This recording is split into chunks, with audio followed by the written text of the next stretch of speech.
Hello friends, मैं निशा गर्ग और आज मैं आपके लिए लेके आई हूँ उदय सिंह का पार्ट 3। मित्रों, मेवाड़ के इतिहास में हमने अब तक उदय सिंह के बारे में थोड़ा बहुत जाना था। उदय सिंह का जन्म, उदय सिंह का पालन पोषण और किस तरह उदय सिंह को चित्तौड़ का शासक बनाया जाता है, और उसके बाद चित्तौड़ का तीसरे साके के बारे में हमने विस्तार से जान लिया था। मित्रों, तीसरे साके में जयमल और पत्ता नामक व्यक्तियों की महत्वपूर्ण भूमिका रहती है। जयमल और पत्ता, जयमल राठौड़ और पत्ता सिसोदिया इस युद्ध में अकबर के विरुद्ध इस युद्ध में वीरता से लड़ते हुए वीर गति को प्राप्त होते हैं। और पत्ता सिसोदिया की जो पत्नी होती है वो फूल कंवर, जिनका नाम क्या होता है, पत्ता सिसोदिया की पत्नी का नाम क्या होता है, फूल कंवर, वो इस युद्ध में जौहर करती है। मित्रों, और पत्ता और जयमल क्या करते हैं, केसरिया करते हैं। इस तरह मित्रों वो इतने वीर और प्रतापी राजपूत योद्धा थे जिनकी वीरता से प्रभावित होकर अकबर ने उनकी हाथियों पर विराजित पाषाण मूर्तियाँ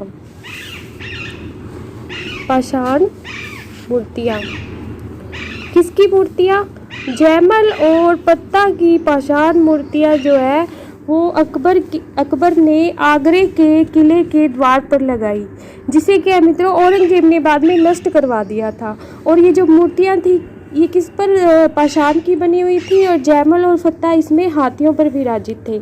आगरा से मित्रों बीकानेर के राजा थे राय सिंह, उन्होंने क्या किया, आगरा से ये मूर्तियाँ मंगवाकर जूनागढ़ के बीकानेर किले में बाहर इनको लगा दिया। मित्रों, कभी आप जूनागढ़ जाओ तो इन मूर्तियों को आप देख सकते हो।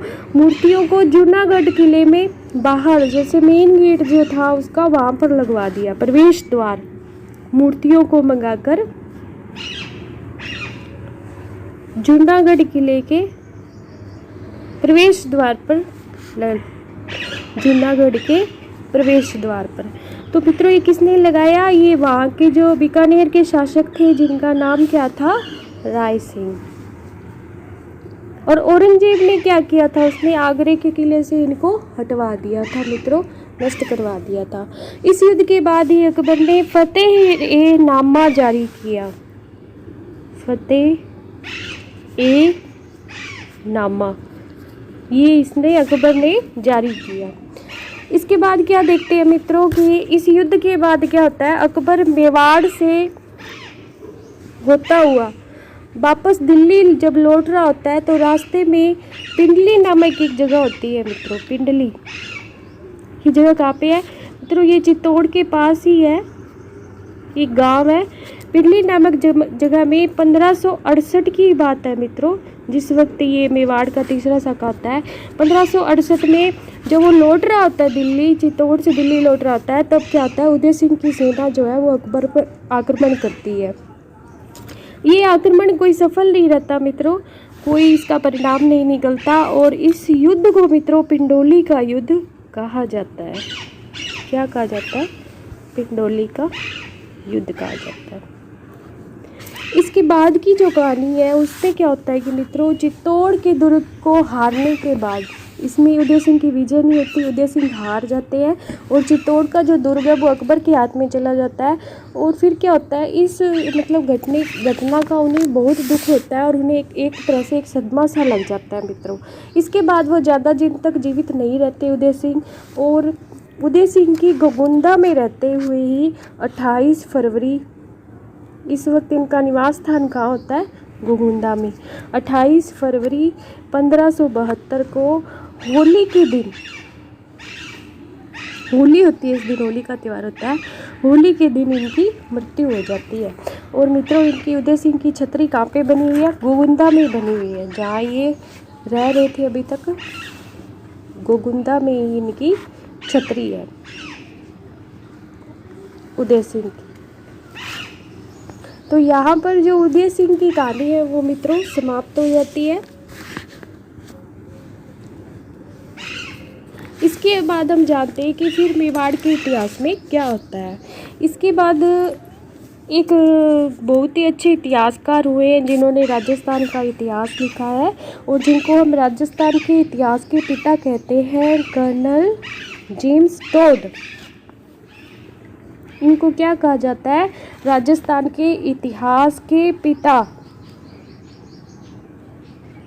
कर्नल जेम्स टोड ने एक वक्तव्य दिया है। इन्होंने कहा है कि सांगा और प्रताप, सांगा और प्रताप के मध्य अगर उदय सिंह नहीं हुआ होता तो मेवाड़ का इतिहास और भी उज्जवल हुआ होता। इन्होंने क्या कहा कि सांगा और प्रताप के मध्य अगर उदय सिंह ना हुआ होता तो मेवाड़ का इतिहास और भी उज्जवल होता। तो मित्रों, इन्होंने अपनी एक इस बात में उदय सिंह के व्यक्तित्व की बहुत सी विशेषताओं को सम्मिलित कर दिया है। उन्होंने मतलब छोटे से शब्दों में उदय सिंह के बारे में हमें बहुत कुछ बता दिया। मित्रों, अब हम जानते हैं कि उदय सिंह की मृत्यु के बाद क्या होता है, फिर उनका उत्तराधिकारी कौन बनता है। तो मित्रों, एक वीरा नाम की एक महिला थी जो उदय सिंह की उप पत्नी थी, लेकिन मेवाड़ के जो सरदार थे उन्होंने षड्यंत्र रचकर इसको मृत्युदंड दिलवा दिया उदय सिंह से। इसी तरह मित्रों, उनकी एक उदय सिंह की एक और पत्नी थी जिनका नाम था धीरबाई। इनको बटियानी रानी भी कहा जाता था। बटियानी रानी क्यों कहा जाता था मित्रों? ये क्या जैसलमेर के बाटी शासक की पुत्री थी। क्या था? जैसलमेर के बाटी शासक की पुत्री थी, इसलिए इनको बटियानी रानी भी कहा जाता था। और इनका विवाह जो है वो उदय सिंह के साथ हुआ था। मित्रों, मेवाड़ के शासक उदय सिंह के साथ इनका विवाह होता है। उदय सिंह के साथ विवाह, ये क्या है, बहुत ही सुंदर थी। ये बटियानी रानी जो उदय सिंह की पत्नी थी वो बहुत ही सुंदर थी और उदय सिंह इसे बहुत प्यार करते थे। मित्रों, धीरबाई के कहने पर ही महाराणा ने अपने बड़े पुत्र और योग्य जो पुत्र थे महाराणा प्रताप इनके बड़े पुत्र थे और योग्य पुत्र थे, इनको छोड़कर धीरबाई के पुत्र जगमाल को अपना उत्तराधिकारी घोषित किया। मित्रों, जबकि जमाल इस योग्य बिल्कुल नहीं था, लेकिन धीरबाई के प्रभाव में आकर उदय सिंह ने जगमाल को अपना उत्तराधिकारी बनाया। और ये धीरबाई इस इतिहास में रानी बटियानी के नाम से प्रसिद्ध है। अब मित्रों, जानते हैं जगमाल के बारे में। क्योंकि उदय सिंह ने जगमाल को उत्तराधिकारी घोषित किया और महाराणा प्रताप जो योग्य थे उनको उनको बड़े होते हुए भी उन्हें शासक नहीं बनाया। इसका क्या आगे प्रभाव हुआ उसके बारे में हम जानते हैं। तो उदय सिंह को अपनी छोटी रानी से अधिक लगाव था धीरबाई से, इसलिए उन्होंने जगमाल को अपना उत्तराधिकारी बनाया। जीते जी उसको अपना उत्तराधिकारी घोषित कर दिया। लेकिन मेवाड़ी जो सरदार थे और प्रताप के जो नाना थे अखेराज सोनगढ़ा, प्रताप के नाना का क्या नाम था? अखेराज सोनगढ़ा। इन्होंने क्या किया कि जगमाल को मेवाड़ की गद्दी से उतारकर और वहाँ पर जो वास्तविक उत्तराधिकारी था, मेवाड़ का वास्तविक उत्तराधिकारी कौन होता है मित्रों? उदय सिंह का जो बड़ा पुत्र प्रताप, जिन्हें हम इतिहास में महाराणा प्रताप कहते हैं, ये क्या थे? उदय सिंह के बड़े पुत्र थे। इनको गद्दी पर बिठा दिया तो जगमाल का नाराज होना स्वाभाविक था और जगमाल जो नाराज होकर किसके पास चला जाता है? अकबर के पास चला जाता है। मित्रों, अकबर के पास चला गया तो उसके बाद क्या हुआ कि अकबर ने भी उसे जहाजपुर की जागीर दी। अब ये जहाजपुर कहाँ है मित्रों? ये भीलवाड़ा डिस्ट्रिक्ट में है और उसे जहाजपुर की जागीर दे दी। जहाजपुर की जागीर किसको दी? जगमाल को। और इसके साथ ही इसने आधा सिरोही राज्य भी उसको दे दिया। मित्रों, आधा सिरोही राज्य,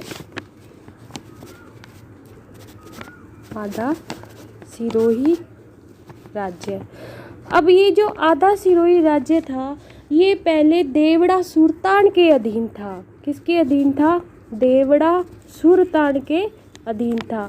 लेकिन मित्रों, जब ये जगमाल को इसने अकबर ने दे दिया, तो ये देवड़ा सुल्तान जो है जगमाल का शत्रु बन गया। और इनके बीच में, जगमाल और सुल्तान के बीच में 1583 में मित्रों दत्तानी का युद्ध होता है। दत्तानी का युद्ध होता है और इसमें क्या है, ये जगमाल जो है लड़ता हुआ मारा जाता है मित्रों। तो मैं ये जो मित्रों आपको युद्धों के नाम बता रही हूँ, पिंडोली का युद्ध, दत्तानी का युद्ध, ये सभी इम्पोर्टेंट है और राजस्थान के इतिहास में पूछे जाते हैं मित्रों क्वेश्चन में। तो प्लीज़ मित्रों इनको नोट करके रखें और इनको याद करें। और प्लीज़ मित्रों मेरी आपसे रिक्वेस्ट है कि मेरे चैनल को सब्सक्राइब ज़रूर करें। सब्सक्राइब करने किए बगैर इन वीडियोस का मित्रों कोई भी फ़ायदा नहीं होगा, क्योंकि अधिक से अधिक लोगों तक ये नहीं पहुंच पाएगी। तो प्लीज़ मेरे वीडियो को सब्सक्राइब, लाइक और शेयर करें। धन्यवाद।